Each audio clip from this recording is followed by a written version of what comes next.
Correction de l'exercice numéro 6 du chapitre 15. Les lampes à vapeur de mercure émettent une lumière bleutée. On trouve le document ci-contre à propos de l'atome de mercure. Première question nous demande comment appelle-t-on cette figure. Donc ici, la figure que l'on observe à droite, c'est ce qu'on appelle un diagramme d'énergie. Pourquoi peut-on affirmer que l'énergie de l'atome de mercure est quantifiée?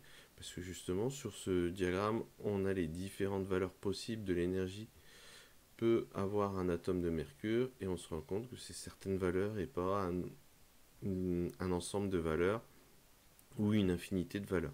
Donc du fait qu'il y a un nombre limité de valeurs possibles pour le niveau d'énergie de l'atome de mercure, à ce moment-là, on a bien une énergie qui est quantifiée. Alors, question 3, on nous dit quelle est la valeur de l'énergie de l'atome de mercure dans son état fondamental. Donc ici, l'état fondamental dans ce diagramme, c'est l'état pour lequel l'énergie est la plus basse, donc c'est moins 10,44 électronvolts. Citer une valeur d'énergie qui correspond à un état excité de l'atome de mercure. Donc les états excités, c'est tous les autres états ici, donc ça peut être moins 5,77, moins 5,55, et puis les deux qui sont ici au-dessus. Donc on va mettre une valeur parmi celles que l'on vient de lire ici, donc moins 5,55 électronvolts. Question 6, 4. L'atome de mercure peut-il avoir une énergie de moins 6,5 électronvolts? Donc on va regarder ici au niveau du diagramme, on voit que cette valeur n'est pas dans le diagramme, donc il ne peut pas avoir cette valeur d'énergie.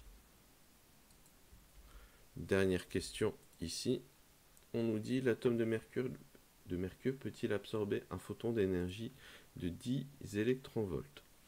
Alors s'il doit absorber un photon de 10 électronvolts, donc pour qu'un photon puisse être absorbé, il faut que l'énergie transportée par le photon soit égale à la différence d'énergie entre deux niveaux d'énergie qui se situent sur le diagramme. Donc ici on nous parle de 10 électronvolts, donc à ce moment-là il faudrait partir au moins du niveau fondamental, et si ce photon de 10 électronvolts était absorbé, à ce moment-là on devrait arriver à un niveau d'énergie de moins 0,44 électronvolts. Or ce niveau d'énergie n'apparaît pas sur notre diagramme, donc le photon en question ici ne pourra pas être absorbé. Et ça clôture ici la correction de cet exercice.